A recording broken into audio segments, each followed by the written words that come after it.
Hello, hello, hello, and welcome back to another episode of Spooked Coast to Coast. As Hello. always, we are joined by Joy and Joey, JJ Paranormal. How you guys doing? Good. How are you Good. guys? Excellent. Doing good. And today, What's up, Jesse? What's up, Hunting Angels, Limestone? Yes, Hunty Angels, Limestone. Hello, hello, hello. Before we start today's episode, there's someone in the paranormal field that can use some prayer power. So if you guys can say a quick little prayer for Michael Gagliano. We met him last year at Gettysburg Bash. He was in a bad car wreck earlier today. So if you guys can, just a little prayers can go a long way for him. So and now we get on to the good stuff. So so today we have our good friend on. Jen is gonna be telling the good folks about our good friend John. But for today, I think I'm gonna change my name today. So you're now being hosted by Jen and Jamondo. Yes. I'm feeling left out since everybody has a J name today. I don't know what the heck that's all about. Yeah. We need to have a staff meeting about that next time. Tomorrow. Jamondo. So tuning in with you guys today will be Jamondo. I like it. So babe, why don't you tell the good folks about our good friend John? All right. So straight from the Midwest and the state of Wisconsin, we welcome John Radtke, who also has his own podcast, and you might know it as Dairyland Frights. It's all things spooky in the Midwest and spooky and unexplained. So let's welcome in John. John, Hey, hello. Hey, Jamondo sounds like a new rap star. So how do I get this started? Let's do some rapping. Let's go. Come on, let's put out an album. I already have my like a Spanish rap name, Young Cafecito, which is young coffee in Spanish. I love it. Yeah, we can maybe start up. I guess Jamondo is my American hip hop name. I guess I love that. Remember I love that. Jamiroquai. Jamiroquai? Yeah. Oh I love man, with a cool big ass hat, and Yeah. he was like gliding all over the place. The It furniture was like was beep, moving. beep, beep, There we beep. go. That's it. I can't sing it anymore. I'll get copyrighted immediately. For real. Wow, let's go. Jen, thank you very much for not saying Wisconsin. You said Wisconsin, so thank you. Because everybody says Wisconsin. It's not Wisconsin. It's Wisconsin, Wisconsin. like Yeah. Swiss cheese. You There know we what? go. I I think know. maybe they added like an E to it instead of know. a I. I don't know what they did. I've never heard of it. Wisconsin. Yeah, But then very I nice. heard T-Pain call it Wisconsin. Wisconsin. Yes, you're right. You're right. There you go. That was in Florida. We're in Florida. Already. Awesome. John, I'm thank happy to be you, here. for coming on with us. We definitely do appreciate it. And also was conveniently left out. Yes. John is also an avid Packers fan and hosts it. Yeah, Jamondo. There you go. And he hosts a show with good friend Andy called Packers Blitz. So Thank he's doing a lot of things out here. Yeah. I got to keep it rolling, people. Got to keep it going. Keep the blood flowing. Let's go.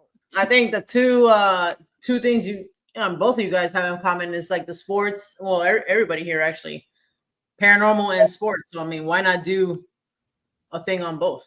And Absolutely. Absolutely. Two of my loves, paranormal and the Packers, they go hand in hand.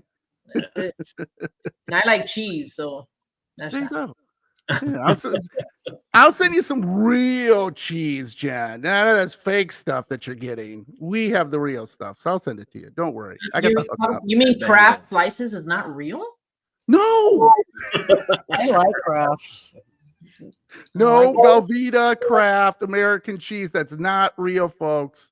Hey, this is a breaking news. Breaking news. That is not real. I'll give you some real cheese. See, we're learning out here. I wish I had a cheese head helmet on. Oh, a cheese head, one of those like Hats. Packers cheese heads. Man, that'd be awesome. Yeah, tags. Like in the game. Yeah. Well, let's get rolling. Let's start by telling everybody about yourself, a little bit about yourself and how the supernatural started for you. Yeah, so one of the biggest things with the Midwest is kind of gets skipped over because it's it's a flyover state. Let's admit it. Going to Florida, going to California, going to New York, wherever you kind of tend to skip it, and you really don't think that the Midwest holds a lot of surprise because if people have been in the Midwest, they're like, oh, it's kind of boring, whatever. That is far from true. One of the biggest things we have, which not that we're proud of, but we have two of the biggest heavy hitters for serial killers, and that is Geen and also Dahmer. If you guys sometime, I can tell you about some stories involving them that kind of personally involved me and personally involved the family. That was kind of interesting. The other thing is we have a cryptid that is famous called the Beast of Bray Road. It's a werewolf. Oh, I was going to ask And please do some research on it, or if you want to do, you guys ever want to cover it. It's really weird because it's been around forever. I mean, people have saw it. It's like Bigfoot. No one's caught it. No one's really taken any good pictures of it, but it still just endures. Like there's areas in northern Wisconsin that are just, places where you'd be like, man, I could see cryptids up there, especially a werewolf. And then we have another famous cryptid called the Hodag, which is actually fake and made up by a con man. It's a really funny story about all these people in the 1800s who thought there was this creature in a cave. So they threw dynamite in the cave. I'm not kidding you. This is true. Look it up. They got a mass of people to catch this Hodag cryptid. And it was all fake, by the way. It was by this con man who totally made this up and admitted later. And they threw this dynamite in a cave to blow it up and supposedly blew it up and brought it out, which you're like, how can that be? I don't understand that. But here's the catch. It's been so famous that the high school teams, all the sports team in the high school is named after the Hodag. So the football team is the Hodags, and the school are the Hodags, and they have a festival. In fact, it became so big they have country music stars come there. I mean, this is not small time. You can go out there. It's up north around Stevens Point area. I know you guys know where that. I have no idea where that is, but it's up north, and they have this huge concert, and they celebrate the Hodag. It's got a museum. You can go online right now and buy a Hodag shirt. And it's completely fake. What does a Hodag look like? So someone's got to Google it. And I'm going to Google it right now. You're going to laugh your ass off because they actually have a statue in the town of it. So if you go in the town, there's a statue of this thing. This is not real. Wow. And it's completely false. It's completely fake. Completely fake. Well, yeah, I can see why. Oh my god, I love it. I see it. Isn't that great? Oh my god, it's like an alligator-ish dinosaur. Yeah. Like an alligator? No, you know what? It looks like where the wild things are. The thing from Never Ending Story. Yeah, it looks like that. Yeah. The Never Ending Story thing, but green with It's with the wild things. kind of like a Wild Things character. Yeah, and like I said, you can buy hats, you can buy shirts, you can buy mugs. There's a museum, and it's all fake. It's all fake. Dantex has a magnet of it on his fridge, so it's real. There you go. Yeah, it's crazy. And people are gonna manifest it to be real. See? Well, that's what I was gonna say. What if you brought it to life like a tupa? It's gonna be real now, eventually. Now we made it real. Interesting. Well, we'll blow it up with dynamite. Don't worry, folks. Like, Just get some Bigfoot, dynamite. Try once, we'll try it again. yeah, Bigfoot and Wolfman and It's like that dragon movie that just came out. Yeah, exactly. The dragon movie that just came out. Yeah, Train to Dragon. See? Yeah. And then my favorite haunted house. We have a number of haunted houses in Wisconsin, but it is called the Summer Wind Mansion. And let me tell you guys got to look this up. all you'll see is kind of old pictures of it. It used to be on native burial grounds, and that is not kidding you. They built it on a native burial ground. What could go wrong, right? What could go wrong that you build it on a native burial ground, this huge mansion? Yeah. And so the Summer Wind Mansion, people have lived in it. They've gone insane. People have like builders there, like just go running off when they were building it. Supposedly there's a portal to hell in there. I mean, when you research it, it's just crazy. And the thing is, it's absolutely gorgeous. It's on the right off the lake, and it's this beautiful mansion, and it burned down conveniently years ago. Nobody knows who set the fire, but you can pretty much guess. But it's again, it's just a great, rich story with great, rich history in Wisconsin. So that's kind of what got me started. The other thing I tell people is my mom. So my mom would read like books like Haunted Wisconsin, and I'd be like 9, 10 years old, and I'd be like, "Hey, Mom, what are you reading?" And my mom wouldn't shy away from it. She'd be like, "Oh, this is about a ghost, and this is about a demon." And I'm 10, and my mom's like telling me all these horrible things to give me nightmares. But I kind of embraced it. I really embraced it, and I went from there, and I decided, to go like, "Oh, cool, I want to learn more." And then later on in my life, I was the guy at work where I openly talked about paranormal, and people would be like, "Oh, yeah, okay," and they kind of like, the weird one. Yeah, you're right. I'm going the other this weirdo. I'm going the other way. But the funny thing was, after a while, people would come up to me and tell me stories. "Oh, my grandma's house was haunted. Hey, my house was haunted. Hey, I saw this UFO, or I saw this ghost, or you know what I mean?" And people would come up to me and talk to me about it. And then eventually I met other coworkers like mine and started talking, and we started the podcast together.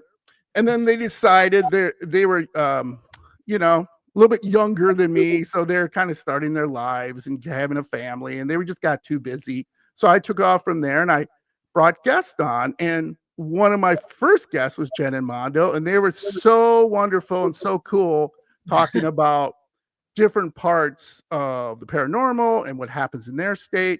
And then throughout my time, I've interviewed witches, Satanists, authors, people all over the world, paranormal investigators, and everyone has so many great stories, and it's so fun to just like, we're all like this kind of, I don't know, little coven, you know what I mean? We're like all together, and we're all like trying to be like, "Oh, you do that? Well, let me try this. Let me work together on this. And hey, give me a call, or let me try to help you with that." And I'm like, God, these are such great people. Why don't we get to know more of them and get that out there for the people who are unfortunately still scared, right? It's not easy. Let's all admit it. It's not easy to tell someone I saw a ghost, right? Like to tell your coworker, "Hey, I had a nightmare last night. I saw this ghost and it was trying to like take my soul." Okay. You know what I mean? People really don't, for the most part, want to hear that, or they're like, "Okay, this guy's weird." But I think more and more people should be able to talk about that, because it affects you. I talked to people who said when they were a little kid, they saw ghosts in their rooms, and it really had either a good effect or a bad effect on them. And, they had to go to therapy or get some help, or it just made them want to learn more. So I think that's what I love about the paranormal most is there's great people. Everybody wants to help. Everybody wants to learn. And that's very rare in a lot of different areas where people are more like selfish, like, "I'm going to learn that. I'm not going to tell you." So that's why I love it. And that's why I do my podcast. And I just think it's great that all these people love the paranormal as much as I do. You find your peoples. Yeah, your tribe. Yeah, tribe. Exactly. That's why I got started. Exactly. I love hearing people. CV says he loves hearing people's paranormal stories. So do we, Yeah. And just kind of comparing, like, man, that's like, say somebody had the same experience that maybe I'd experienced, or something like happened to Armando, and he's like, "Oh shit, that happened to me too." Like, and kind of think back, like, I wonder if it's what did we have in common that maybe caused the same experiences. Different techniques and stuff like that you learn from there. Yeah, because in reality, not everybody's into this. Like, we're fortunate that we have our friend Stephen Mella, Black Smoke Paranormal. Shout out to you guys. But locally, that's it. That's the only people that we have really to talk about this. So then we kind of were able to meet a whole bunch of folks out there from different parts of the world. We got John, we got Joy and Joey, just everybody, and it's great. Just like you were saying, John, kind of like to pick their brain and to all of you guys in the chat, all y'all, Yvette, James, everybody. Like it's just cool to kind of like, hey, see things from another person's perspective, and maybe add it to our repertoire of paranormal investigating. Yeah, you know what I love? Go ahead. Oh no, great way to meet friends too. Like, you know, absolutely. Like absolutely. How are you gonna meet ghost hunting friends going to a bar? Yeah, right. Swapping stories, swapping some boring experiences or some cool experiences, right? You had, you know, I just interviewed some people from the UK on my show, and thank you, Matt. I love people from the UK because everything is haunted, like literally everything. Like their pub, they're like, oh yeah. One of the guys told me on my show, he goes, "Oh, if the pub isn't haunted, then it's not a pub." Like literally, their pubs are like, oh, the glass moved. Oh, it's Charlie again. Charlie's not moving the glass. Yeah. And you know, other things like we're like babies. You know, we're only a little over 200 years old. Some of their furniture is older than us. You know what I mean? I mean, they just have buildings, apartment buildings. Like he was telling me, it's from the 1700s. He lives in. Yeah, it's from this, like 1707. I live in this apartment building. So like, what? When I see something that's like early 1800s, that is like, wow, that's so cool. So like if I see 1700, I'm like, freaking old as shit. Yeah. So I think, and the funny thing about the UK people, they're fascinated with the United States, and we're fascinated with them, and they want to know things like, hey, how do you guys do it over here with investigating? How do you know? And I think it's just awesome. I just love it. Have you, since you've interviewed people from the UK? I had somebody from the UK that I was trying to get, but their timing is so. The timing. Yeah.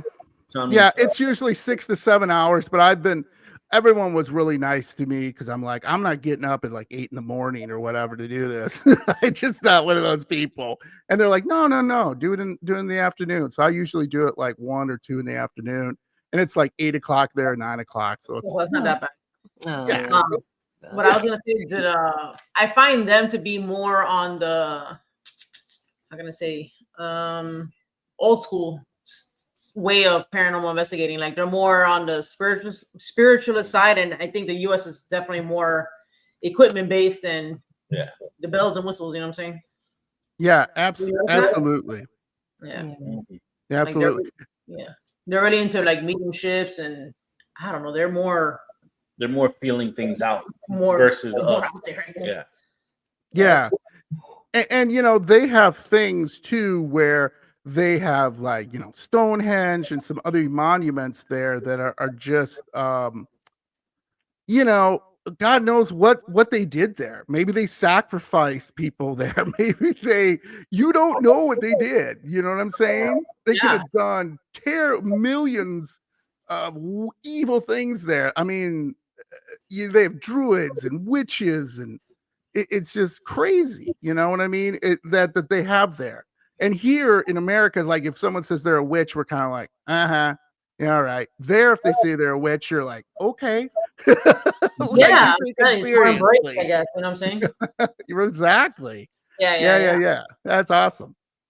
With the rich history in Wisconsin, and I know like they have a lot of Native American history too. Do you think, say like the house that you mentioned, do you think they that also has to play into like the hauntings there? Like, 'cause there's a few houses there that are kind of notorious for. Absolutely. Yeah, absolutely. Funny story to go along with that is one of my guests I had on the show. He went out with his investigation team, and you know they're camping overnight, and so he puts his tent down and everything. And he says, John, I have the wildest dreams. Like I had dreams of like Native American people like come like in my dream, and like we were all running from something, and and then like he gets up in the morning, and one of the other paranormal investigators, excuse me, say, hey, did you know you were sleeping on a burial mound right there? There are a bunch of bones under you. And he's like, oh no. And he literally was sleeping on Native American bones. And he says, that's why I've had all these weird dreams and stuff. And in those areas too, it's good and it's bad. Some people have said they've seen like spirit guides, which have kind of helped them, through things. And other times they've said they've felt like evil, like a presence of evil that just wants them out of there. And it's scary. And, you got to be like, kind of, I don't know, kind of on your toes to understand which is which. But it's like anything, you go into an area as an investigator and you have a crappy attitude, you're probably going to get a crappy attitude back. But if you go in with a good attitude, you're probably going to have a good attitude back wherever whether you're investigating. I don't know if that's true for everything, but that's kind of what I have found out. But yes, I definitely think it has something to do with it. I think there's a lot of spirits on there who do not like the way they were treated and have right to think that and believe that, because we did treat them horribly. So yeah, I think it's just like anything. It's like any spirits, if it's been in a really terrible place, it's just gonna keep putting that negative energy out there, and that's, it kind of stinks, because you're kind of like, I just want to help, but you can't, in a sense, you know what I mean? It's kind of too far to help them unless, I don't know, we go back in time. So, and like what you said there, also, I think a lot of people believe that now too. Like the way you come into an investigation does, absolutely, I think, determine how absolutely that will go, maybe, I guess, or daytime, whatever. It doesn't have to be nighttime. If you want to go in with a a-hole mentality, you might not get anything. You sit there twiddling your thumbs, or maybe something bad will happen to you. I don't know. Absolutely. A-hole ghost. Not everything, to me, not everything is demonic. I think it's just a ghost trying to show its strength, I guess. And then demon, Absolutely. Have you ever investigated? No, because it is private property. For all you people out there who are going to be listening in Wisconsin who have heard this, you cannot go on it or you will be arrested. No, I mean in general. Have you ever investigated in general? I don't know if you said that or not. Oh, no. Just little stuff. I was telling Jen and Mondo and some other people. I live right near some graveyards, and one of the graveyards I live next to is Frank Lloyd Wright, a famous architect, and his house is on the hill, his mansion basically. And I just went out there. I'm a newbie, so I'm like, whatever. But I went out there, and I just from people just telling me like, oh, it's okay, grab your your iPhone and just try to see if you can get something, and kind of communication. So I did that, and I went out there, and I was just trying to talk to him and stuff, like, hey Frank, let's hey Frank, attitude, right? Jamando, hey Jamando, hey Jamando, what's up? And I remember, after a while, I got the feeling they didn't want me there. They were like, I had this feeling of like, yeah, you better leave. So I left. So I thanked them, did everything people told me to do, hey, if you want me to leave, just tell me to leave. It's okay. I don't want to interrupt anything, whatever. So it was really interesting in the sense that I kind of learned right then and there that there are things you got it when you're doing an investigation to kind of maybe do a little more prep work, maybe do a little more looking into the history, maybe have a little bit better understanding going in to make sure you're not offending anyone, and as well as not taking something with you. That's another thing I was told, is not to, do something that somebody might come home with me, because I don't want anyone coming home with me that's a spirit. No, thank you. Do you find that, actually, now that you're talking about that, doing the podcast, your podcast, and talking to people, have you ever had like something happen in your house while recording? I absolutely had. So this is really funny that you mentioned that. So about a couple weeks ago, I was doing a episode on the Demon House in Gary, Indiana. You got it's a Netflix movie, by the way. Turned into a Netflix movie about this woman and her children who were possessed by demons, who saw demons, who had priests, cops, doctors, nurses, all concur. All said that is true. So I was doing research on it, and I'm one of those people that I'm a night owl. So it was like 2 or 3 in the morning, and then all of a sudden I felt when I was doing research on the demons and seeing what's going on with that, and some of the things that these kids would experience and everything, I felt there was something on the other side of my office door. So I have a little office downstairs where I do my podcast and my work. And I was just like, okay, maybe it's the kids, whatever, bugging me about something. I'm like, well, maybe something's up. And I remember walking towards the door, and I grabbed the door handle, and there was like something telling me, don't open that door. Just don't open it. And I was like, I stepped back, and I felt like shivers down my spine. And I was like, okay, maybe I'm just too much into this, demon, and it's late and stuff like that. But let me tell you, I was generally scared. I felt like there was something on that outside of that door that if I opened it, I don't know what would happen. And I don't, take it as you will, but it was such a weird feeling. I just sat down, I closed my laptop, I just, took a breath and relaxed. And then I eventually opened the door. There was nothing there. But when I did reach for the door handle, I didn't have that feeling anymore as soon as I stopped researching and closing my laptop. And let me tell you what, that's something, if I ever do going on investigations with, let's say, Jen and Mondo or whoever, I'm not gonna lie. If I feel anyone touch me or anything, I am out that door. I am running. You guys will have to tackle me, and I don't think you can because I'm bold about that door.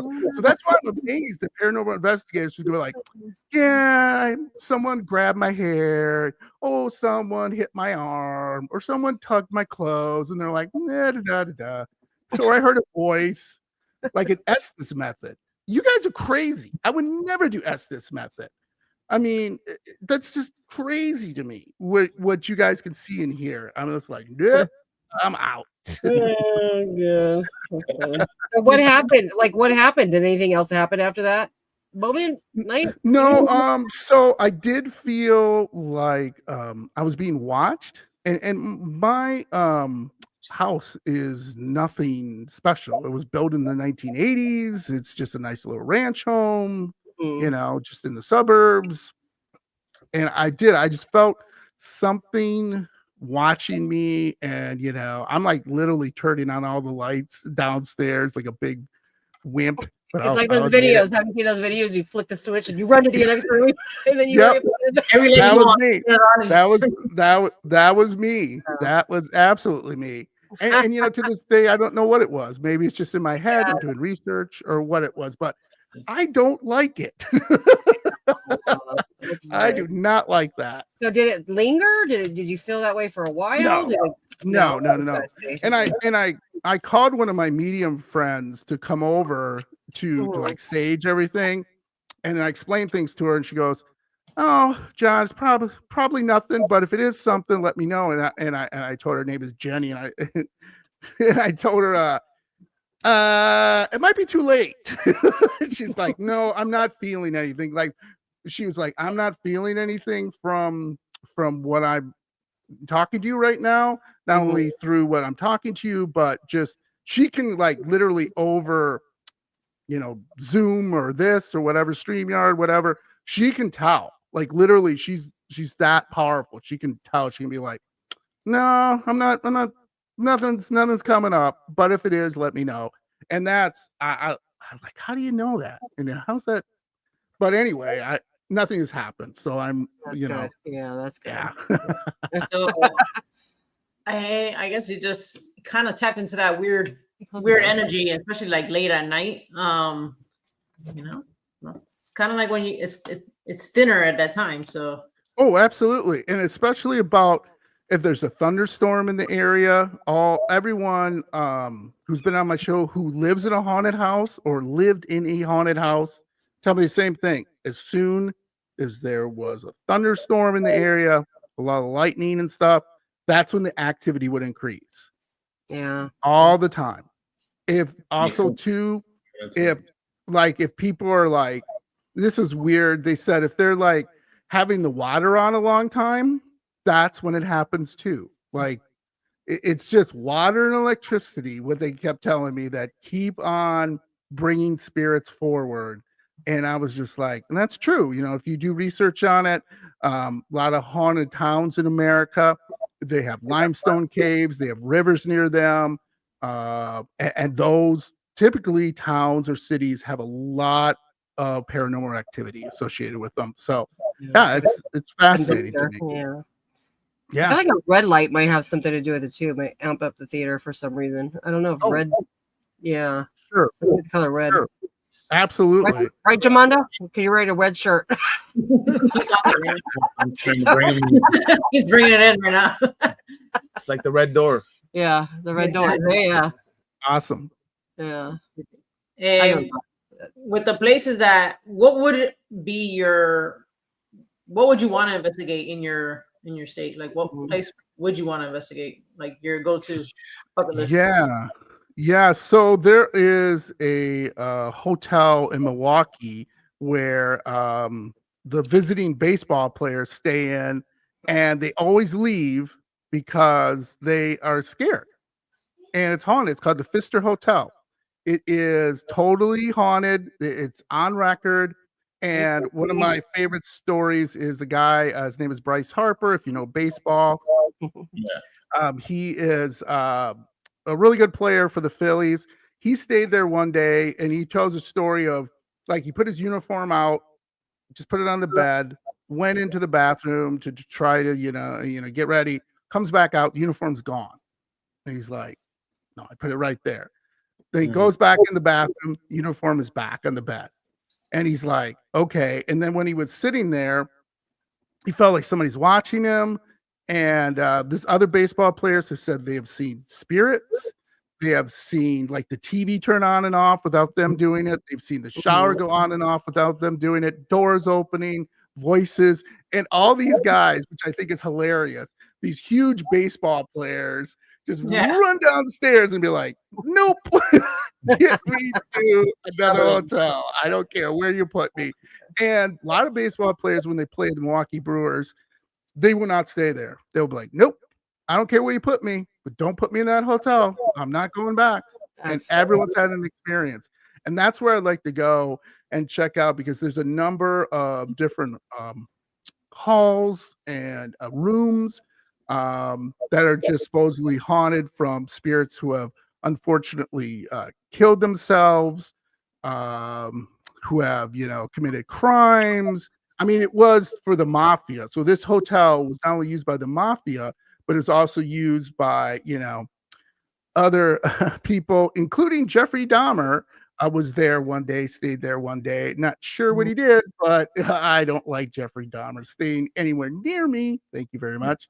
It's a really interesting hotel, and it's from, I think, like the 1800s around, but it's a centerpiece of Milwaukee.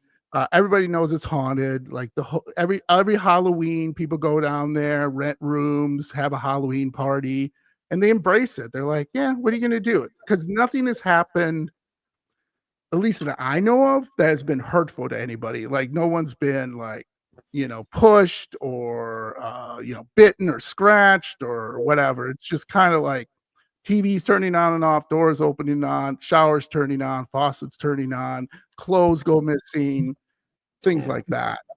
Can you stay there? Can you absolutely.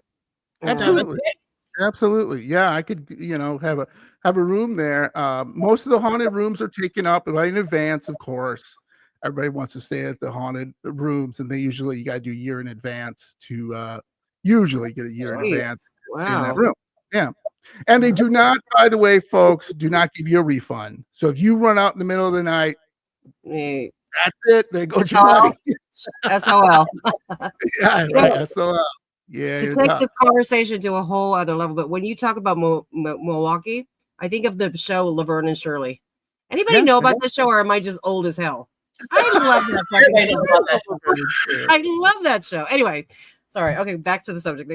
Yeah, But right. everything in Milwaukee, I was like, oh, Laverne and Shirley. Yeah, I love that show.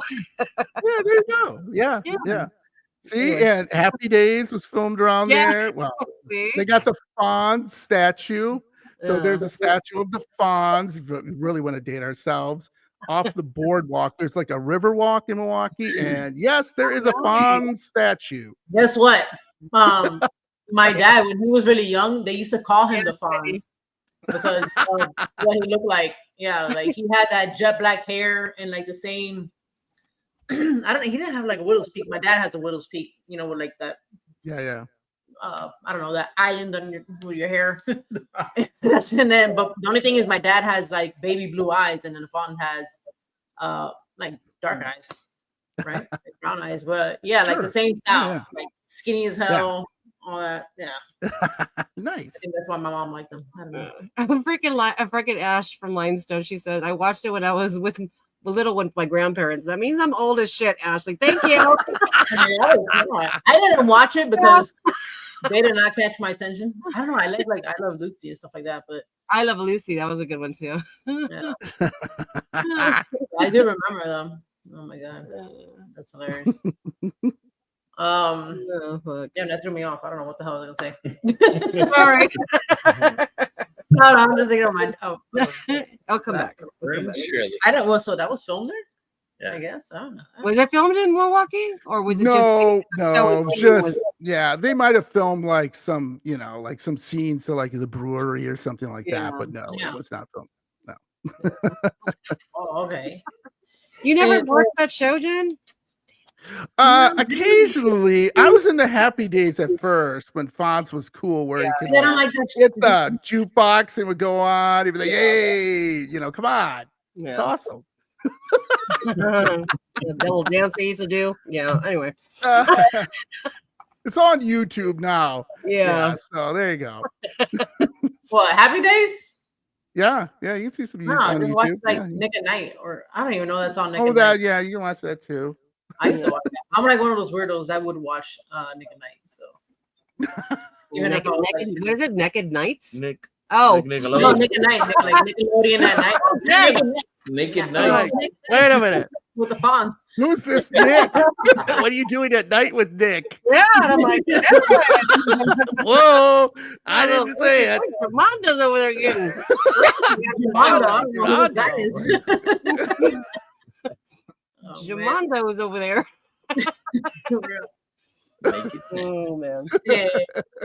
By talking to with your podcast and talking to everybody that you've shown joy. Yeah, for real. Talking to everybody, what have you maybe like thought of or figured out that maybe what's your favorite technique of investigating, I guess? Investigating, yeah. Or like what would Yeah, you like to try from hearing After hearing everybody's- so many stories, what would you like to try? Wow. Yeah. I Yeah, mean, and I love. and what And equipment equipment, would you yeah. like to bring? Yeah. You know what? This sounds really silly, but cat balls. People just go crazy for cat balls. I don't know what it is. They're like They don't they work throw for the me. cat balls out, and Great. it's like it works great. It's like literally like EVPs. Oh, I got something. I think I'm Yeah. not really sure. Oh, I'll put like oh, let me see what else do they dowsing rods. Some people use dowsing rods to do that, or the little what do you call it? With the nets, kind of, where you put down the kind of catch the like a what do grid? they call it? Grid. laser Yeah. grid? I Mhm. think that's super cool too. I like to try that. But I'd like to try the cat balls. I like to try that. And I would like obviously try to get an EVP and obviously anything to do with just video and see if I can catch something. Because a lot of them, as we know, is you don't see anything and then you get back and you're like, whoa, where'd that come from? You know what I mean? It's like, oh, I'm not feeling anything. I do not want to be touched. That I knew. That, like I said, not touch. So touch the cat balls and stuff. Do not touch that. But yeah, I think I would just try that. It's this really lo-fi, right? Just really lo-fi. Just EVP, camera, have my phone, cat balls and stuff. Throw those out there.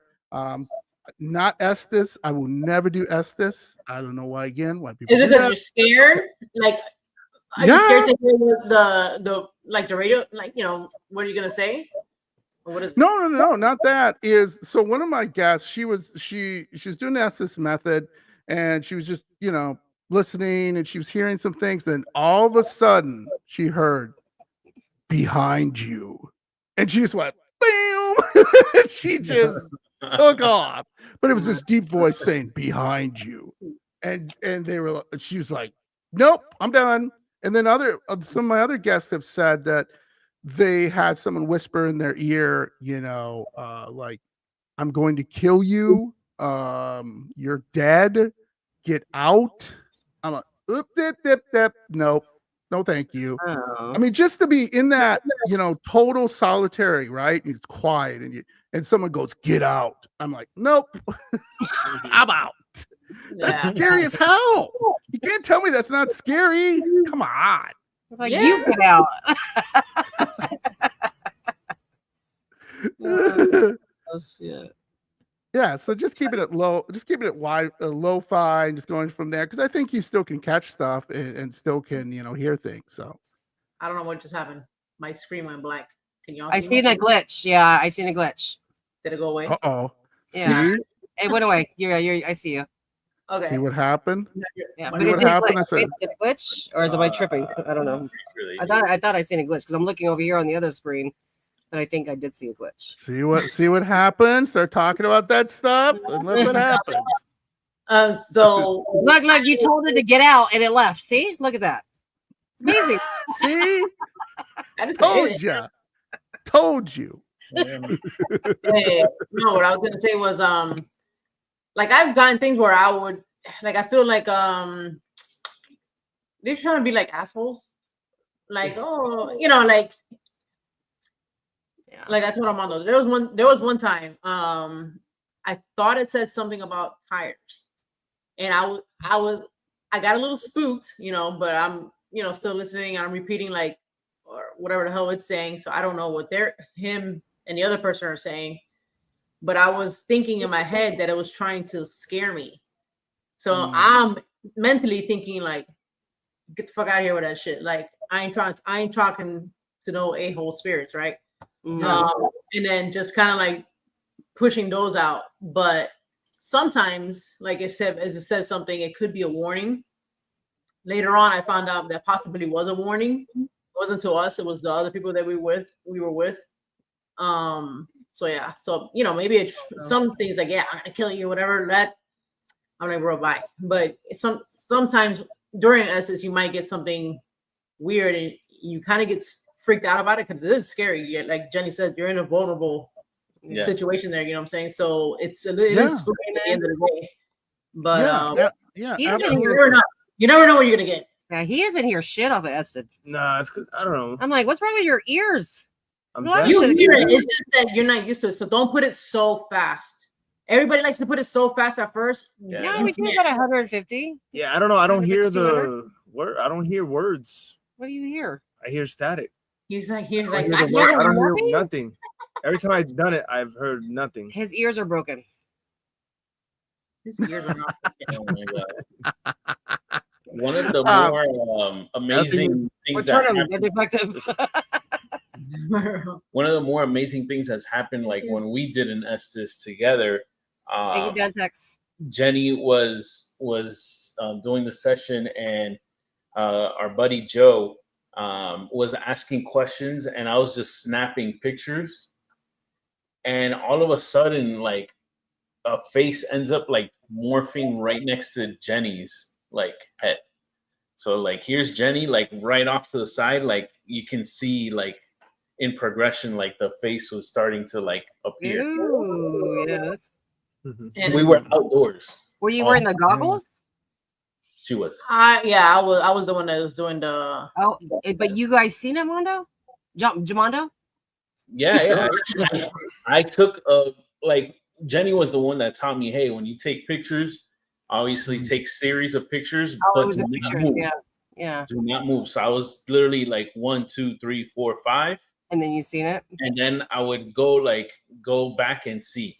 And in the series of 5 that I had, the first one had nothing, but the second through 5th one, you can see it progress. Right. Oh It's gonna wow. be manifesting, right?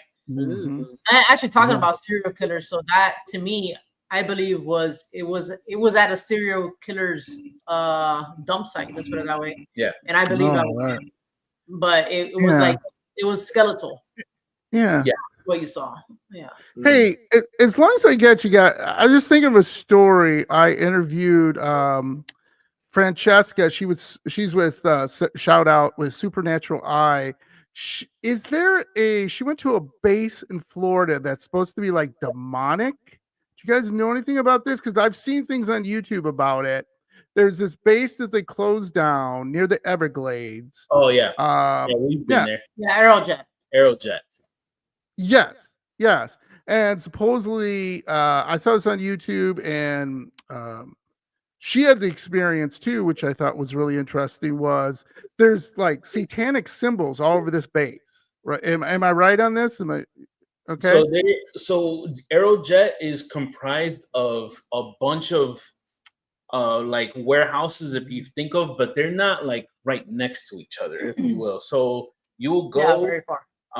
you'll be here, and then maybe like 1,000 feet like off to the side, there's another warehouse, and then there's another warehouse more down the road, and then you gotta or long stretches of road because you have to take a bike to go there. Yeah, it's a 3 mile. First of all, it's a 3 mile one way just to get there. Yeah. Then it's a 3 mile back, and you can't drive there. So you have to, take a bike. But to get to the individual buildings themselves, yeah, they're like a hike, So one building's over here, then just like a mount a ways, then you go to another building and another building. Right. Is it all flat though? Huh? I'm sorry? Is it all flat? Like you can ride your bike, or do you have to carry your bike at some point? No. It's all flat. Okay. There's only one part that is not flat because you gotta kind of like huff your bike over these boulders. Yeah. But once you pass the boulders, you're free. Oh, okay. So, And it's on a street, so it's not like you're driving on grass or like. You gotta get an e-bike. It's all yeah. It's all pavement, so you're good. And I can't say all of the buildings because I think we only did 4 out of the many I don't know how many buildings. total are there. But out of all those 4, there was only one. That when we looked into it, because you can't access it, the door is kind of like messed up. But you can look into it because that door has a window, and you can tell that they were doing some demonic rituals in that particular room. There was stories about like someone being murdered there, like a sacrificial type of thing. So we didn't go that time with Franny, but we have been there without her. I think it was us 2, Black Smoke, Stephen Mella, and Joe. Yeah. So we didn't go with her, but yeah, we had some really interesting experiences there. Yeah. She talks about on my show where there was this rock and had a satanic symbol on it, and she, it's obviously really hot, and she sat down on it, and she felt immediately sick, like nauseous, like something was draining her. And she was with another paranormal team, and they're like, you don't look so good here, and they pull her aside, and they give her some water, and they try to cool her down, and she's like, yeah, I don't know what's going on. And then she regained her strength, but she said there was something about that satanic symbol on that rock in that place. It just made me feel like, nauseous and draining my energy. But here's my thing: why satanic rituals at this particular base? Like, why is there a special, I don't know, Native American ground? Is there? It could have been they just didn't like her. I mean, not to be rude, but I mean, I believe it's just because of the fact that it's so secluded. Yeah. And on top of that, the guy who did the base, Right. Oh my god, go keep talking. I forget his name right now. It's not easily accessible. Right. So Yeah. it's not like somebody's gonna think to go there to check it out. Yeah. Mhm. And yeah, there's a whole bunch of story to that. So it's an abandoned missile facility. That's not actually the first thing that you come across when you go towards there. There was actually was it a detention center? It's a Right? it's a detention center. Like It's a like youth, where like the a youth, delinquents go. yeah, youth detention center. A youth detention center. Thank you. Yeah, so like halfway through that trip, so maybe like a mile and a half, when you start doing that, there was a detention center there. It was completely torn down, the building, but you can still see all the fences with the barbed wire and things like that. We ended up doing like a little mini investigation there. That was cool. And we were getting a lot of good evidence, EVPs wise, spirit box wise as well. We even had like this father and young son come up to us. He's like, "Hey, you guys are investigating. What did you get?" And he's like hearing us, and like the kids all into it and stuff. Nice. So it was kind of neat. Yeah. The other thing why it's best to go, I would say during like the winter-ish. I wouldn't do springtime. Like right now, I would not go there. It's first of all, it's too hot. But during the summer months, that's when you get a lot of the gators and the pythons and all that. Like they like to come out more when it's hot. Gross. They do python hunting down there. Yeah, correct. Oh, okay. Like big ass pythons. They'll pay you. There was a show. Python hunter. Yeah. I think it's python hunters. Yeah. They pay y'all to go over there and catch them. And so you go there and you can see traps inside of like the bushes and stuff like that for a whole bunch of stuff. Yeah. They even do like I saw a bunch of trail cams there too. So I was like, who owns these trail cams? Because I was like walking and I'm looking up in the trees. Yeah, and I see like a trail cam up there. I'm like, who's just this? Yeah, because there's like little spots along the way that people go, because it's kind of like a wooden type of like bridge, I guess you can say, but it doesn't connect to another side. But people go to fish there. It's in Everglades. Everything is all Everglades. Right. So I mean, people do go through there, but they don't go inside of the Aerojet because you have to climb through those boulders. Oh, those boulders, yeah. And once you pass the boulders, it's still a little bike ride. It's not like you're right there. I think so locally here, people do know about it for the most part. Maybe they might hear wind of it and they'll be like, "Oh, I'll check it out if they like going outside and bike riding and going through like the Everglades, because there's trails there." So those are the people that might really head down there and check it out. But real quick, Jack Parsons was the guy's name. So he was co-founder of the Jet Propulsion Laboratory and Aerojet, right? And a pioneer in rocket science. So with the fuel and all that. So you asked, why do you think they were doing like occult stuff there? Well, he was into the occult. Yeah. He was a big Aleister Crowley follower, and I forget. There's something else like different organizations. And so I'm thinking, well, our thought is that maybe because of that, people who maybe follow that would do something like that there, maybe just to summon him. Is he alive or is he dead? Or summon that type of energy. Yeah. So that building is kind of secluded, so it's not a lot of people will go there. No, I mean you can go to any of them. Yeah, but the one that has like the demonic and the Satanism and all that stuff is kind of like it's the second building from. It's the second building from. So it's not like it's that far away. No, it's not. I also saying that too, like it's not that far away because we had bikes. If we were on foot, it would be far. It would be far. Yeah, that's like on top of the 3 mile just to get to the boulder. Wow. Yeah, it's like a canyon out here.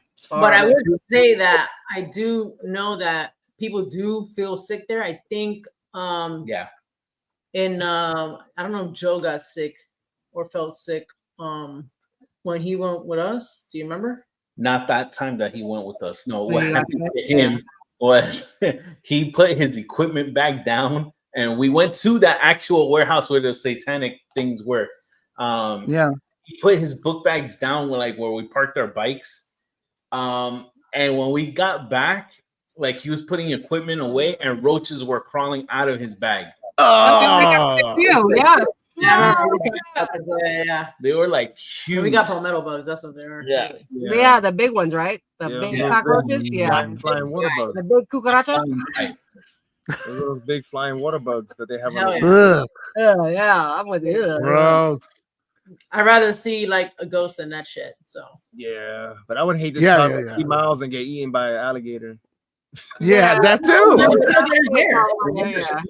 Almost came across one Yeah. because he heard the gators. Oh yeah. I'm getting into too much Florida talk. I'm sorry, guys, but when you get closer Why I will never go to Florida. Like, thank you, and Jamal. where gators are, you kind of hear like the water like vibrating off of their backs. It makes like a weird noise.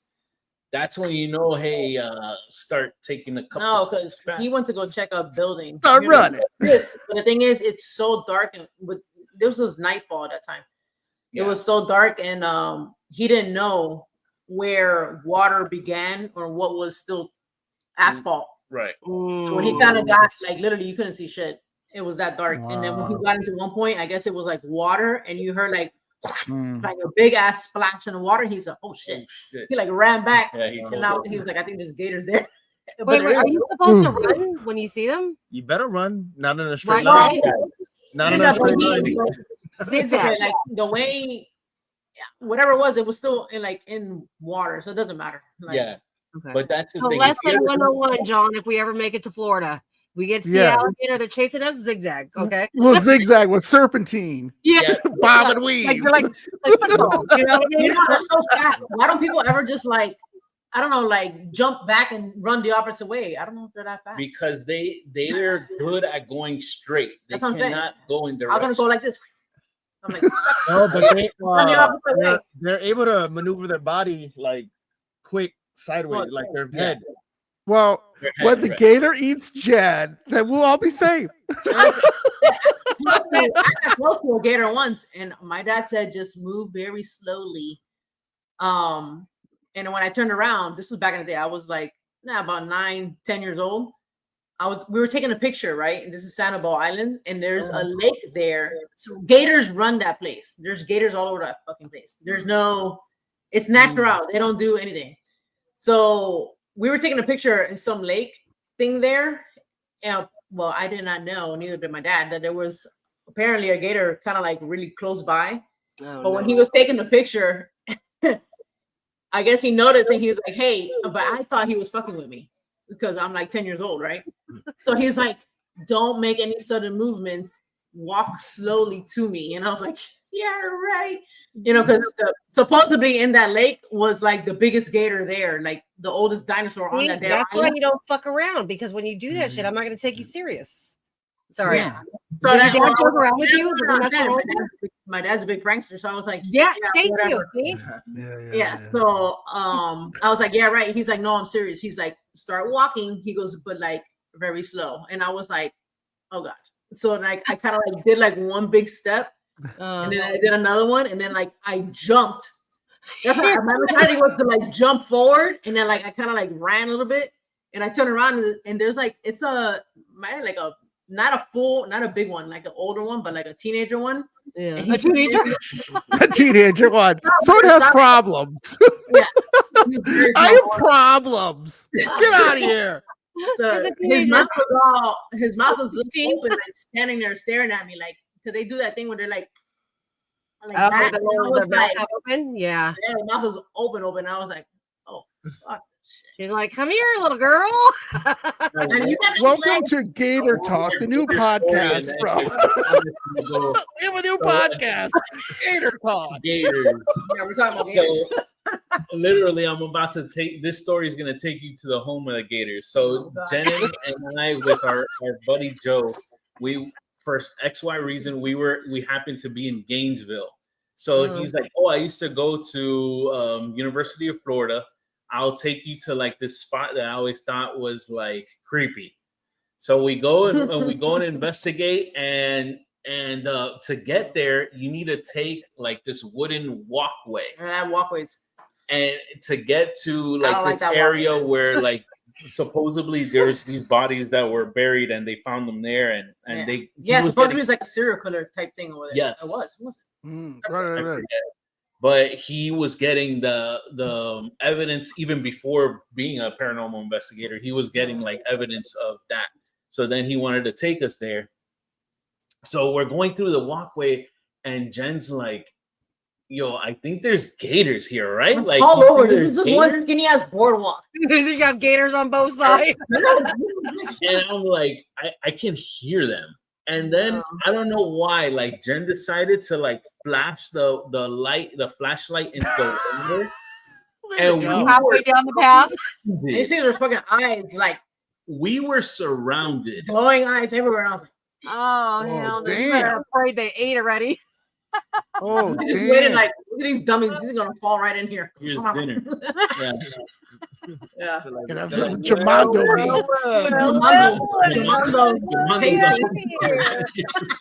Jen and Jamando meat. Sounds delicious.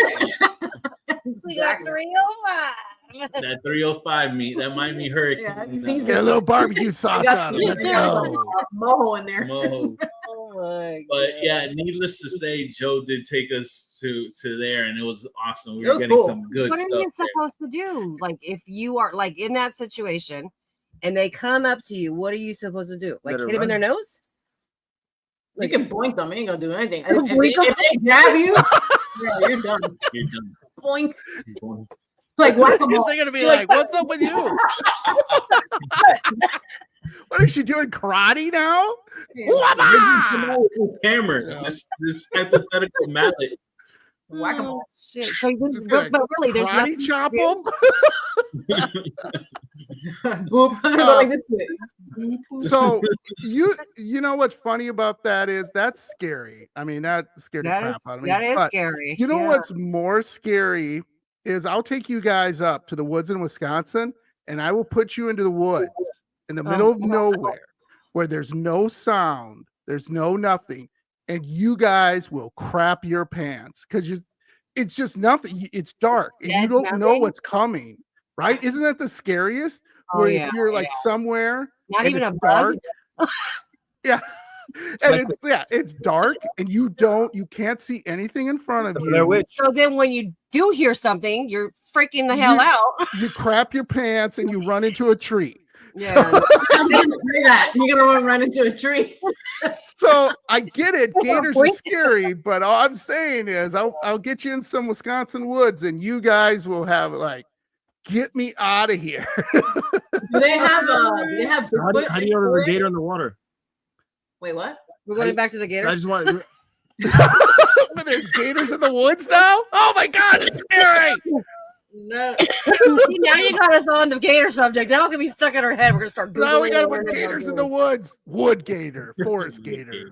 But no, really, like Rated you R. hear the ripple? How do you know there's a gator in the water?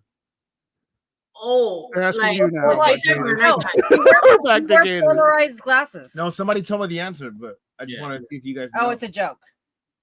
I don't know. Oh, it's a joke. That's a joke. No, yeah. If And you on the wear news up, some- guys. Ready? They're not polarized. There are some polarized glasses. Yeah, Everybody? Okay, That's- we're waiting. I want to hear the joke. Tell me the joke. No, so how do you know there's the gator in the water? That's the joke. That's the You joke. gotta find. No, That's a dad joke. Dad joke It's a bad alert. joke, isn't it? it's wet. Yeah, it's a dad Water's joke. wet. It's wet. That deserves No. these hands. Oh, knee slapper, guys. Give it up for Ah, Dad joke. put that one in the highlights or low lights. Labeled the front of the line. What I was gonna say was I forgot Dairyland what- Frights. Oh, have you, Learning about- is there Bigfoot in your woods? Oh yeah. So yes and no. Okay. The weird thing about the Midwest is people have said they have seen Bigfoot sightings. I think it's something else. So we have cryptids. We have the Michigan Dog Man, which is like a werewolf, Yes, but kind of like right. Bigfoot. And there's been sightings. The Beast of Bray Road has been misidentified as Bigfoot. We've had things in Ohio. let me see, just Wow, all that over the was- Midwest. Yeah. Because there's woods up north. Like I said, I was telling you guys, there's woods up north that there's nothing for miles. I mean, you can scream and no one would hear you. I mean, Yeah, seriously, it's like out of a horror movie. Yeah. Nobody would find you. That's scary. And I've been up in those woods fishing and hunting. And if you get lost, you are fucked in the beat. You're screwed because nobody's gonna find you. No one's gonna find you unless you can get out of there yourself. I'm serious. It's like something out of a movie. It's like if I dropped any one of you in the woods and just said, okay, up there, yeah, no one's gonna find you. They'll find your corpse, or they'll find a black bear will eat you. A mountain lion will probably get you. Maybe the beast of Bray Road gets you. So that's scary to me, right? Yeah, The Mohawk's gonna find. That's Mohawk, yeah. Hold on. What the hell are you talking about, Mohawk?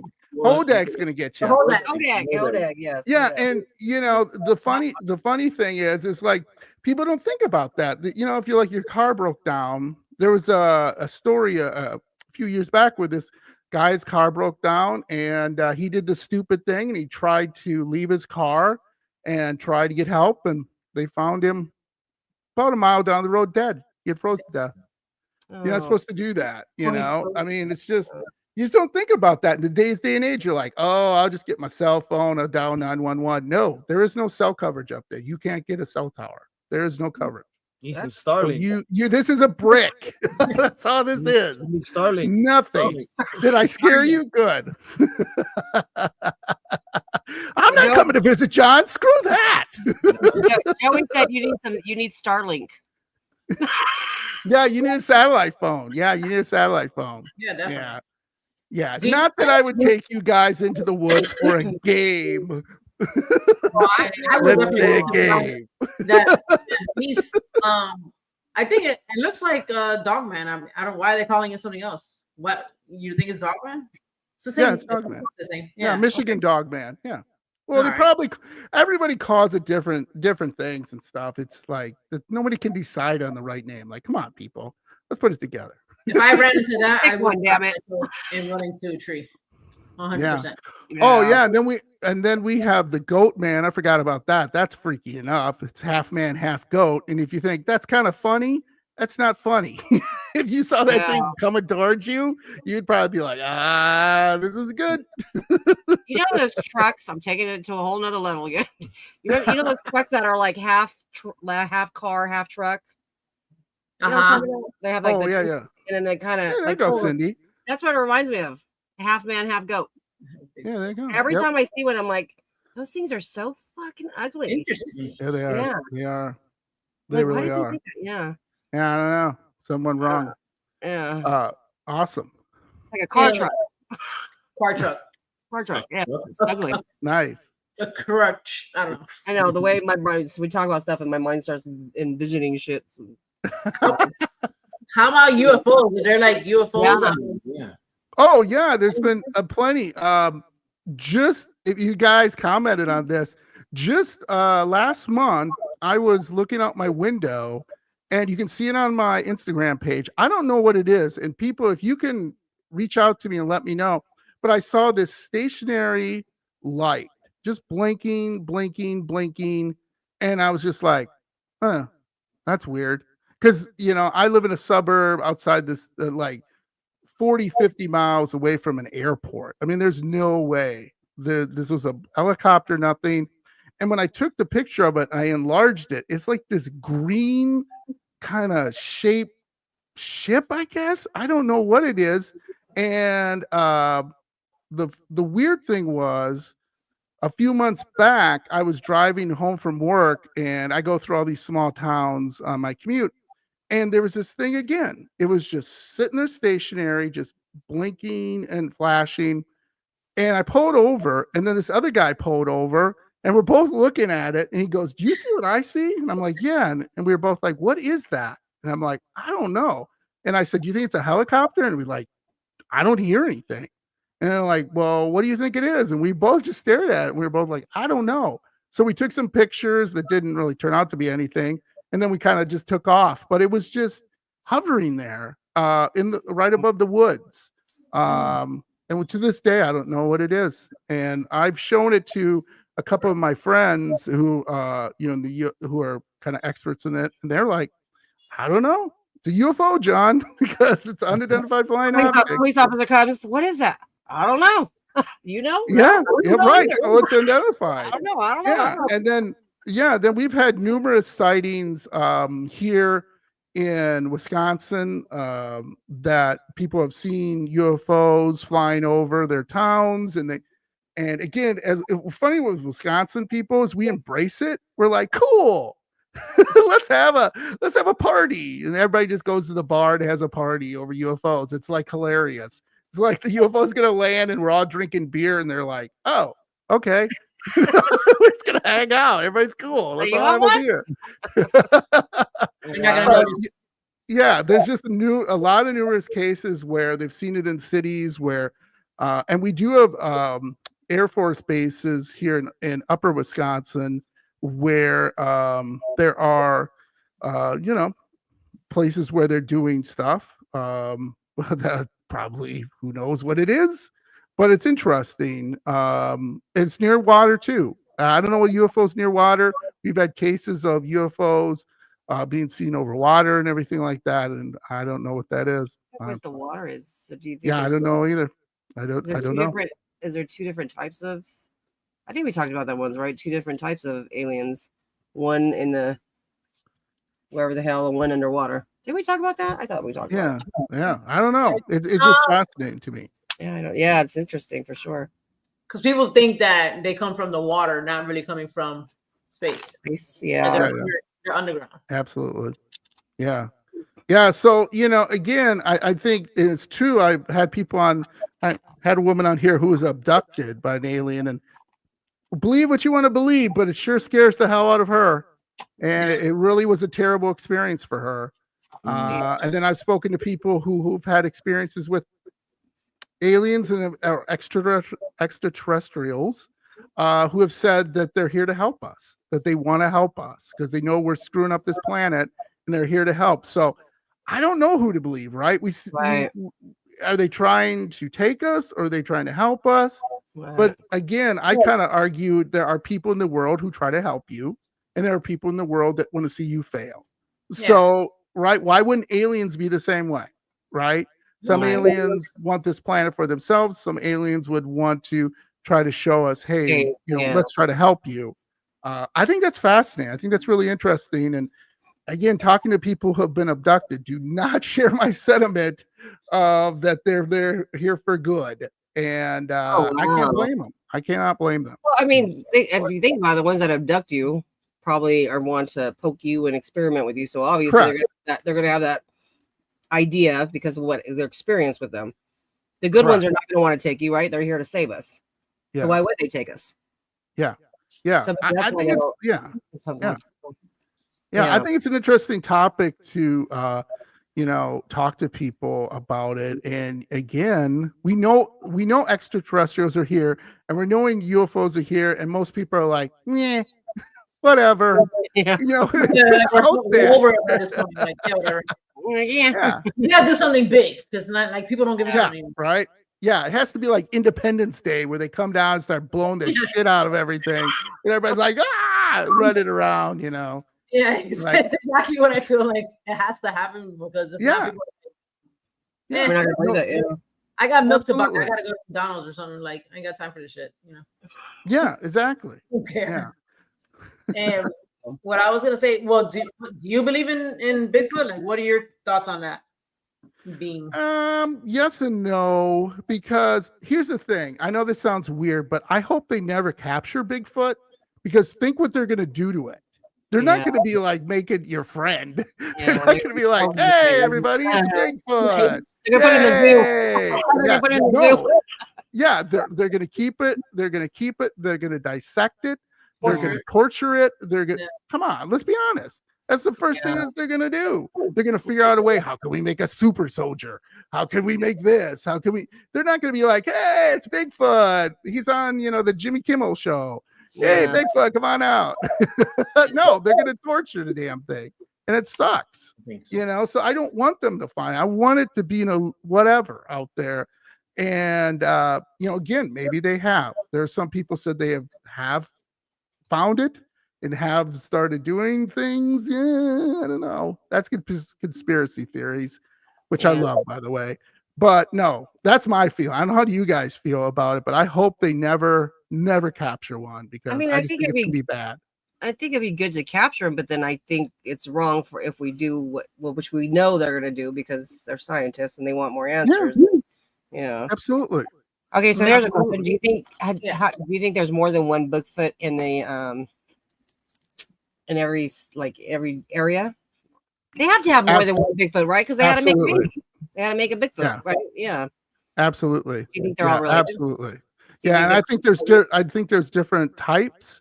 I think there's again, I had one of my guests tell a story where they were camping in in Canada, and they saw this bright light, and they're like, oh, what is that, and everything. And then they heard like this howl. They heard like this, this guttural howl. Yeah. And they were like, oh my God. And they were, scared.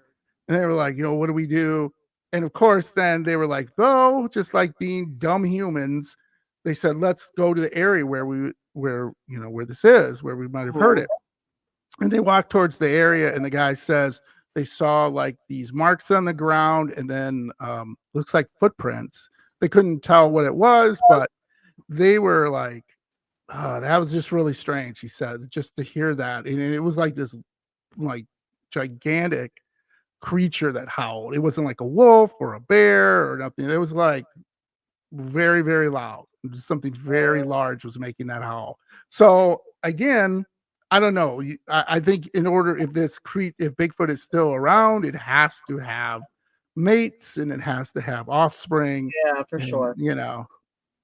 But again, I'm not really sure on it, but I just don't want them to capture it. That's my thing. What about the abominable snowman?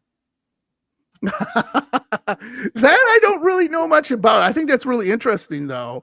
Why wouldn't there be creatures, right?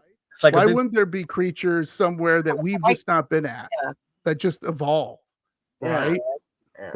That makes sense to me. There's stories too of people finding like giants.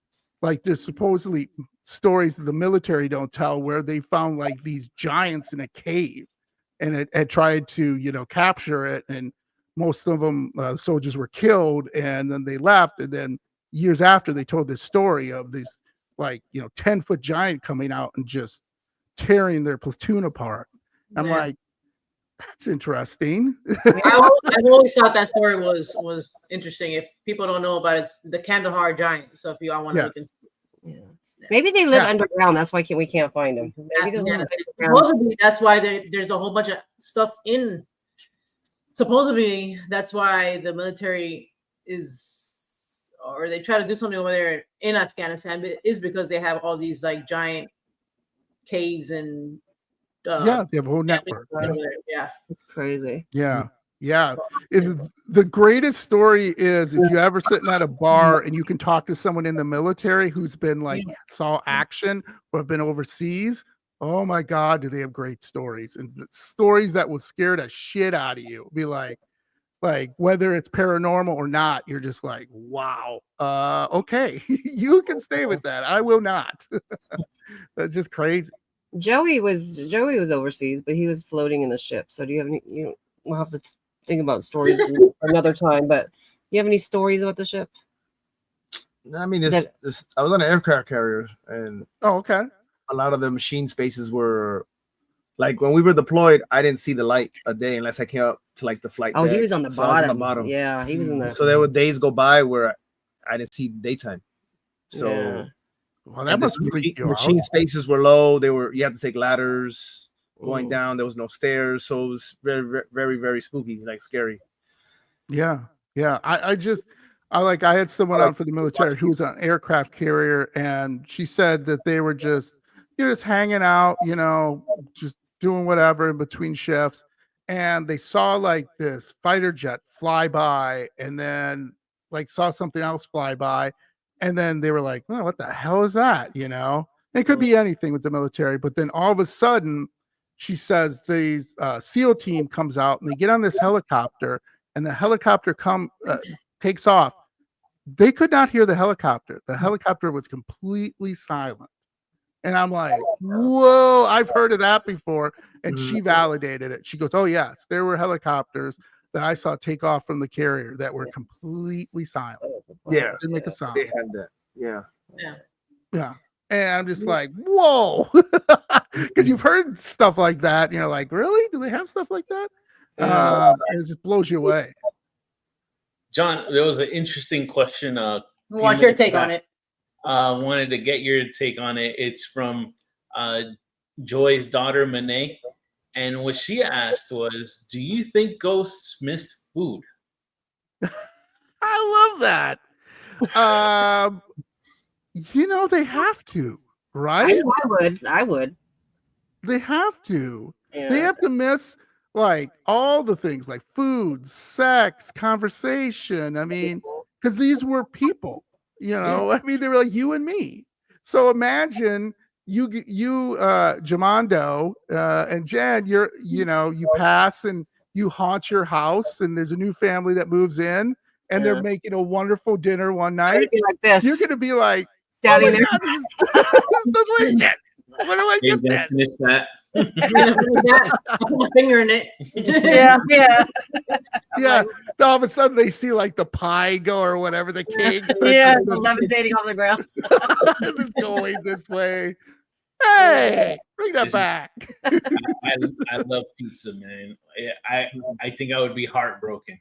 Pizza. But you just be like, yeah. He's gonna haunt like Papa John's or something. I don't know. If I can't have pizza, no one's having pizza. I'm shutting you down. The first place to be shut down for haunted. You know what? Now this is the 10th Papa John's this something month. I just thought of that. Like sometimes I'll be like, why would we get an EVP at a Papa John's? Let's just say, let's go to Papa John's. And then now I'm thinking, what if it's somebody like Jamando who was like obsessed with pizza, and then they decide they want to be in a fucking pizza place all day long, and then you all of a sudden like pineapples on the pizza. Absolutely. Hey. Relax. I like pineapples on the pizza. I think it's delicious. Yeah. Hawaiian pizza. Oh, you like Hawaiian? Who doesn't like Hawaiian? I don't like Hawaiian. I love Hawaiian. I've tried it. People from Wisconsin. Yeah.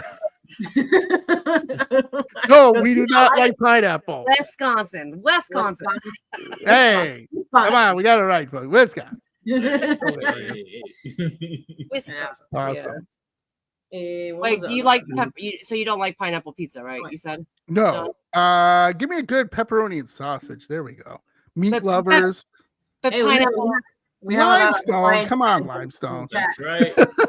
Yeah, see, a lot of people are hating on the pineapple with the pizza. Yeah, they should. Have you tried it though? Have you tried it? I've tried it, yes, and it sucks. You don't like it with some ham? Maybe it's some bad pizza place. I don't know. You dip it in ranch, and it's so good. Yeah, I suppose you guys like broccoli and guacamole on your pizza. No. All right. That's a whole different. See, we like the fruit, not the vegetable. I got you. Okay, that's all right then I'll go with that. Well, vegetables on pizza is good too. I feel like. Oh, come on.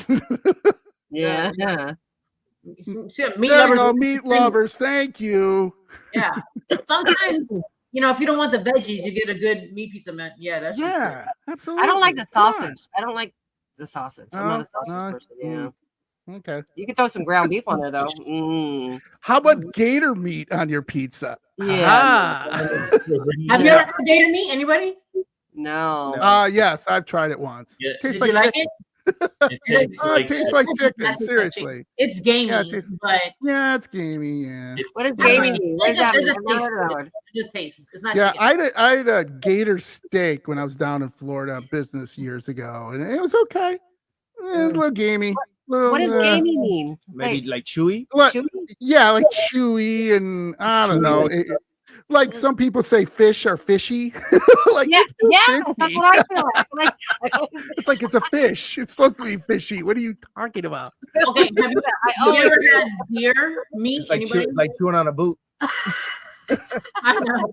It's a little chewy. What, Jen? I didn't hear that one.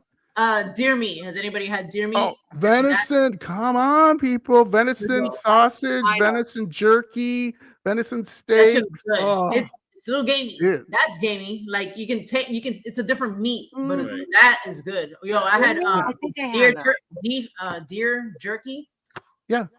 Oh, The the poor best. deers. The Oh. best. And if you go hunting, you can have the person prepared for you the way you want it. You want more spices or whatever. So there you go. One of my old also. One of my old soups is a big he hunts. So I've had everything because of him. And he was like, hey, try this. And then he'll tell you after you try it. He's like, it's deer. And I was like, well, that shit was good anyway. Whatever. Just give me another piece. I've had rabbit stew because of him. I had a whole bunch of stuff because of him. Rabbits too? They made it like carne con papa. Do you know what that is? Like beef stew. That's what if you didn't know what it was, that's what you thought it was. If The Walking Dead, I don't know if you've ever seen that show, Walking Dead happens, I'm gonna die. I'm just gonna throw myself to the zombie. I'm gonna fucking stop. I'm not gonna eat no deer. I'm not gonna eat no rabbits. I'm not gonna eat crocodile or alligator. Well, no, it's Joy. And then we'll just poor Bambi. Yes, Bambi's delicious. By the way, more Bambi. Yeah, I can't. I mean, it's bad enough I eat cows and chicken. I mean, that's already sad. But any other animals, I can't do it. You don't like fish? No, it's fishy. Fish is fishy, and orange is orangey. Yeah, it's fishy. Yeah. I barely want to take my fish oil in the morning. Ugh. Yeah. Before wrapping up, I wanted to ask you, what was your favorite story, or what was your most impression? Like you're like, holy crap, from listening to your podcast, your listener stories. Yeah, I just had one. I'll have it come out with a couple weeks here. They're Sirens of the Supernatural. It's a mom who got her daughter interested in the paranormal. So it's a mom and daughter who go out, which I think is hilarious and great, by the way. It's adorable. Yeah. And their friend who's more experienced in the paranormal, he goes out with them too. But so he told me this story that I actually had shivers on when he was telling me about it. So he works at a retirement community. And one of the wings of the retirement community, unfortunately, is people with severe dementia, severe Alzheimer's, and it's really sad, right? None of us want to be there in our older age. And there's this guy, huge guy. He's like 6'5", like 260, just absolutely huge, right? And but when he talks like kind of like Minnie Mouse. He's like, "Hi, how's everyone doing?" He like talks like that.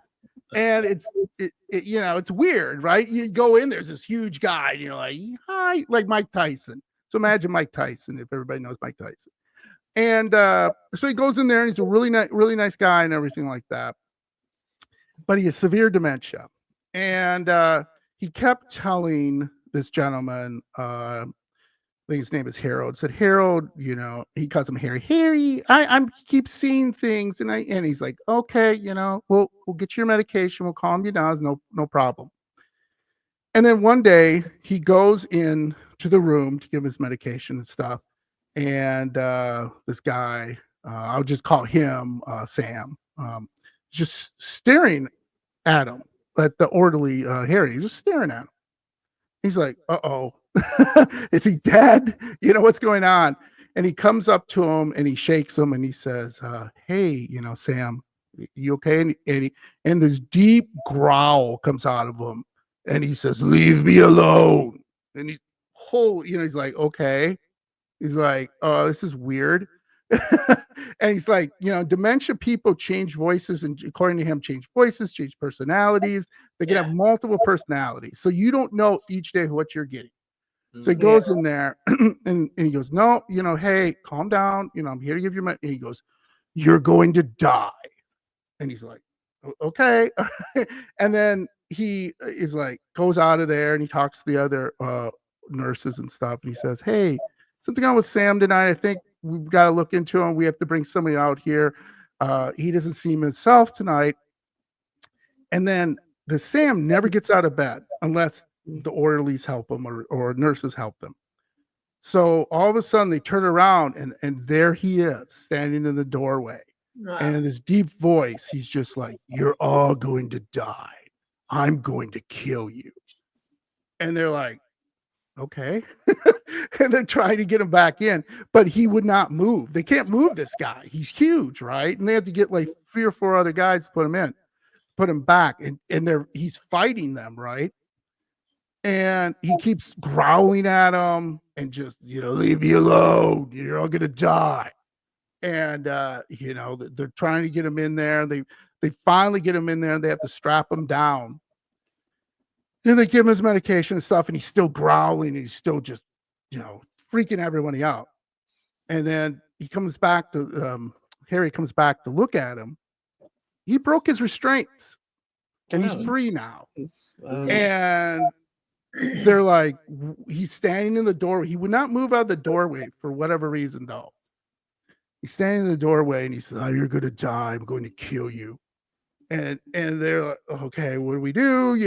Nobody knows what to do. And they try to get him back on medication again. Everybody's freaking out. Like they've never seen this before.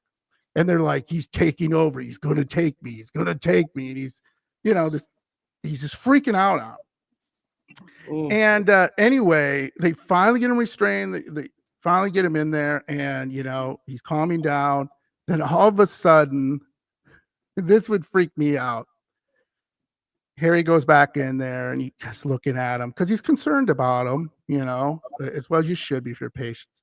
And all of a sudden, he goes back to his normal voice and he says, hey, Harry, you're going to die tonight.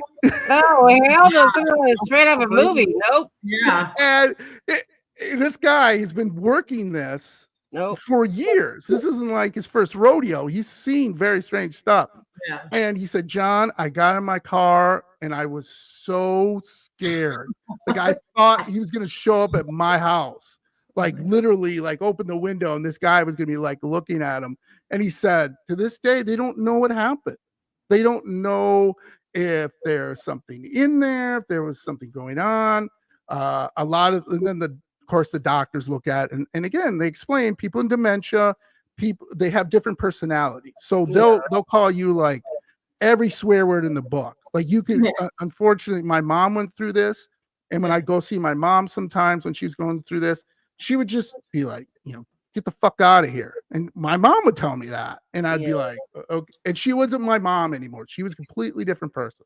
And it really sucked. And it makes me sad to this day that my mom had to go through that.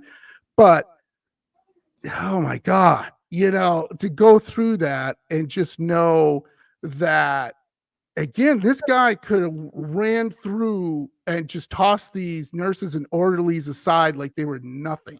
I mean, he could have just beat the living shit out of everybody and they could have done anything until maybe get some sedatives or something.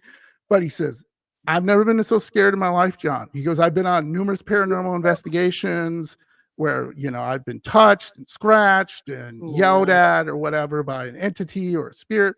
He goes, I was just scared, just very scared about this. And he goes, I don't know what to say to this day.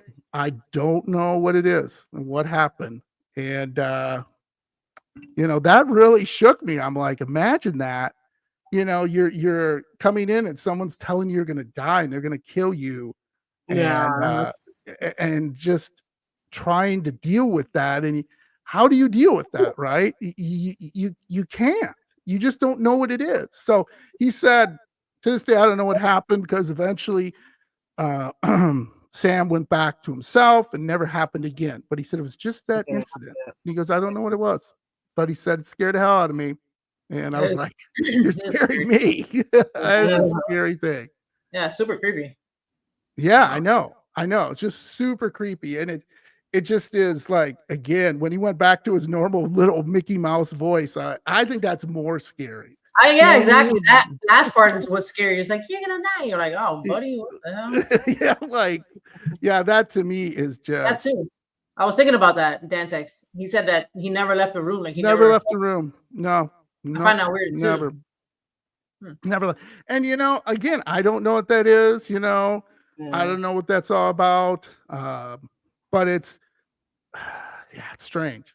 It's just bizarre. And again, you got to imagine. And I've heard stories. I listen to a lot of different other podcasts. And I've heard this before, where nurses are talking about being on a wing at night and then having some older patient all of a sudden get up who has never gotten out of bed in like a month. And got up and like follow them or say something to them or something evil or terrible. I'm like, yeah, what is that? That's interesting. That's straight out of a horror movie. No, thank you. I know, right? Yeah, scary as shit. I'm like, I put my 2 weeks in, I'm leaving. Yeah. So that was a really good one. I'd be like, where's the ghost equipment? Grab the ghost equipment. Grab the REM pod. Yeah. And Jen, hey, I got a story for you, Jen. I know it's going to fire you up. Okay. Okay. This is perfect for you because I have a feeling what you would do.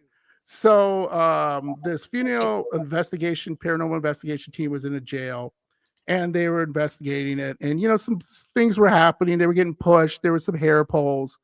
They're just overall just strange things, And I'm like, why aren't you leaving? And they're like, no, we're fine. Like, what? Anyway. So one of the women is sensitive, and she went into the jail cell, and she saw a loose brick in the jail cell, and she knew something was about this brick, something going on. So she took the brick away, and there was a comb there. So she took the comb, and she held it for a second, and she felt like, I got to put this comb back. So she put the comb back. She put the brick back. And, they were EVPs, they're recording. They get back to their place, they're going editing stuff. And where they found the point where she took the brick and grabbed the comb, there was a male voice that said, put the comb back, bitch. Clear as day. Clear as day. I keep bugging her to send it to me. She's going to say, I said, put the comb back, bitch. Like, I thought of Jen. I thought, my God, she would lose her mind with that. Like, I love that. And that you would hear that, like, typical for real. What would you do? Would you put the comb back? Me? Oh no, I put that shit right back. But they caught it on an EVP. But I think that's really funny because that would happen. Yeah. You know what I mean? So that was just, I love that story. I just thought it was really interesting. She was like, she kind of felt that way. Like something was like, put that comb back. She didn't have a good feeling. Because you got to remember that comb was probably everything to that prisoner. That was his everything. And that's why they hid it. Yeah. So nobody would use it. That's crazy to me. That just a comb to someone who's probably in there for life. That's their everything. That means everything to them. That's interesting to me. That's cool. That's a neat story. Yeah, I love that too. I love these stories. That's awesome. Yeah, John, I definitely want to appreciate you, my friend, as always for being so awesome with Jen and myself, and now Joy and Joey. Yeah. Absolutely. Please take this opportunity to plug everything that you're doing, so that way the good folks can go and check you out. Yes. Yeah, absolutely. And I always have a blast with everybody. I love Jamondo. I'm just gonna combine you guys now, like Brad Pitt and what he's doing. Angelina. You started something, Jamondo. You just started something. Jamondo. I like it though. Joy and Joey. Thank you so much. You guys are awesome.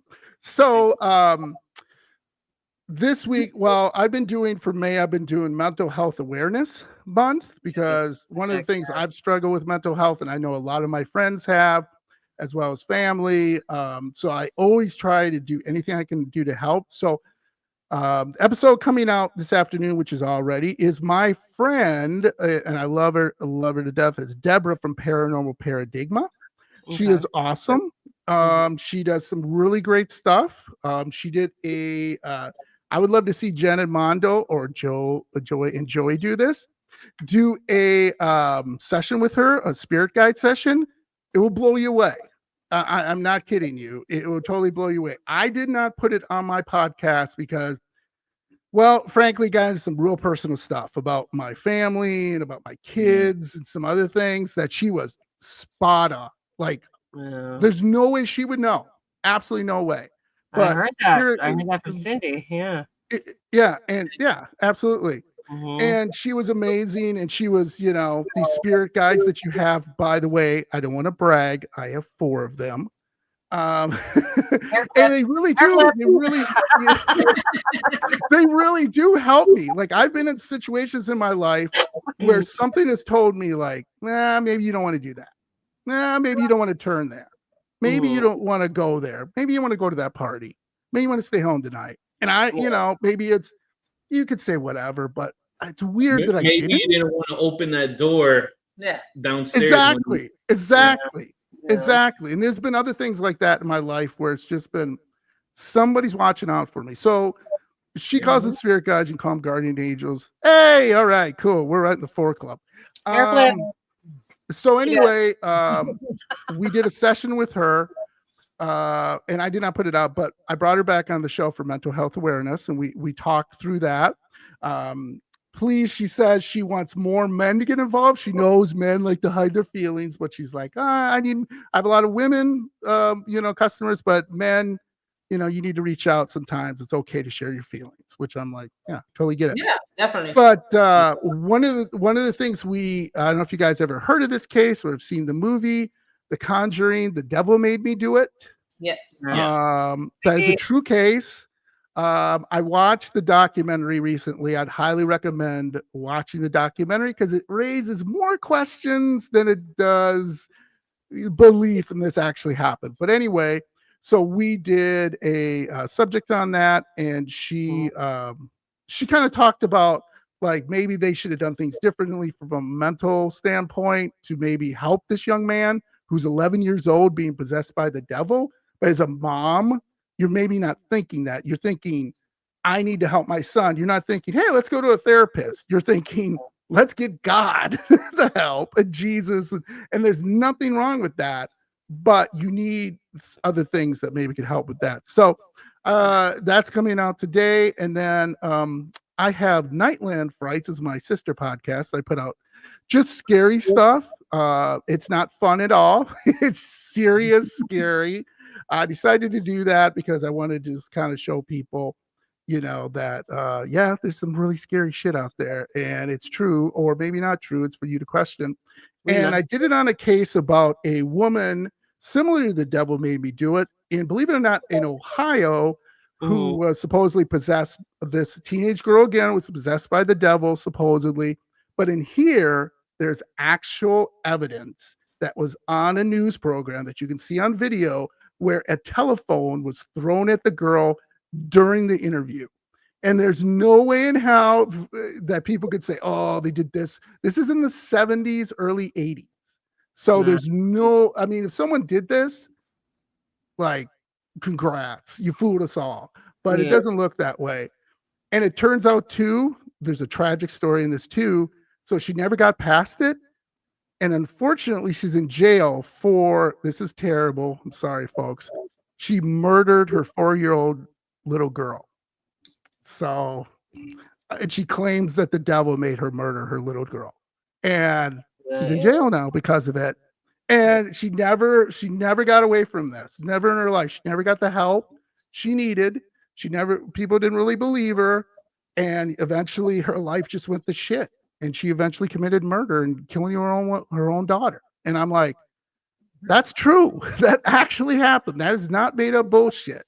And I think that's just so sad that, there's stuff out like that people don't know about. I didn't know about this story until I was doing some research and found this out. And I'm like, how is this not more, out there than like The Devil Made Me Do It or some other cases? This was a real happening that she claims and it was tragic. So even though it's a sad story, it's something that you can kind of look at to say, again, there's stories out there that are great stories, and there's stories out there that are tragic stories that nobody knows about that I think should be brought forward, that people, maybe get a better idea of, how to handle things and deal with the paranormal, good or bad. So yeah, those are coming out. And then I'm on social media. I'm all over the place. Also, if you have a story, dairylandfrights@gmail.com. I've gotten people send me some that are scary, but also kind of touchy. So I love that too. So I'm hopefully going to put out some more stories like that and maybe bring them on the show. So thanks, guys. This has been awesome. Yeah, thanks for being Thank here. you. Thanks for joining us. Awesome. Thank you, John. And also don't forget to catch John on Packers Blitz. Yes. Where he gets you ready for all you Wisconsinites. Wisconsinites. That's what it was. Yes, I forgot. You guys can go check out John and Andy. They do their thing for you. They dedicate their time. So when football season comes up. When football season comes up, go check them out. You may hear a familiar guest that pops on here and there, and he likes to talk Miami Dolphins football for some strange reason. But you love it though. We do again before we wrap up. Like I said in the beginning of the show, folks, please send your prayers to Michael Gagliano. He had a bad car accident earlier today, so if you guys can, please send him a little prayer, and hopefully he gets better. Positive vibes always. And Sunday. So Spooked Coast to Coast, we have you covered Sunday night. But if you're wondering, what do I do when I try to wake up and wipe all these corns out of my eyes?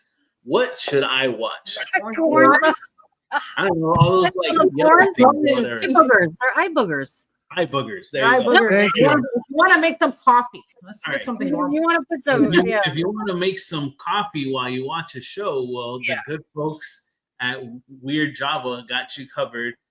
Kevin and David, they have you covered. You can watch their show, and it's kind of like an easy way to ease into your Sundays. And if you like, is it every Sunday or is it every other Sunday? Every other Sunday. You can check them out. Kevin's doing big things. Good friends of ours. Kevin's doing big things, like I was just saying. He has his own production going on now, Where the Weird Ones Go Productions, where you can see where the weird ones are. You can see David's brand new show. It's called David Don't Know Podcast, so you can check that out. And they also have a third show called Alice Uncoded. So definitely you have your friends that you can check them out. Huge shout out to the chat room, Haunted Angels, Yvette and Sierra always doing their thing. We have the chat. We have all the chat. Cross the Line Paranormal, James and Brandon. We see you. Thank you for coming on. Cindy, another one of our friends, have come on. Hey, Cindy. Deborah, who John was referencing to. We had an episode with Deborah towards the end of the year last year, right? Give or take. Yeah. So you can check out that episode if you'd like to see what John is or who John is talking about. She was phenomenal with us. Completely awesome. So before you check the episode out with John and Deborah, come and check ours out. And a way how you can show love to the four of us is by showing love to the guests that we have on. So please make sure that you like, subscribe, hit the notification bell to check out all of John's future projects that he has coming on. Okay, hey, Cindy. And with please remember. Oh, really quickly. Sorry to interrupt you. I just want to say on this podcast, we've covered a lot of bases. We covered gators, we've covered pizza, we covered paranormal, eye boogers. I think this is a well-rounded podcast. Everyone should be checking out. It's always good talk on Spook Coast to Coast. Yeah. We're all over the place. All over the Pizza, everything. Bambi and Thumper. Yeah, you got getting lost. But this is like a normal conversation when you're conversating with somebody. Last gator tip. I just saw gators can now climb trees, so you're not scared. We'll be climbing fences. Please remember, if you want to get spooked, hit that notification bell, the like button, and feel free to comment on this video right here. Tell your friends, tell your family, check out Spooked Coast to Coast. We'll see you guys next Sunday. Bye.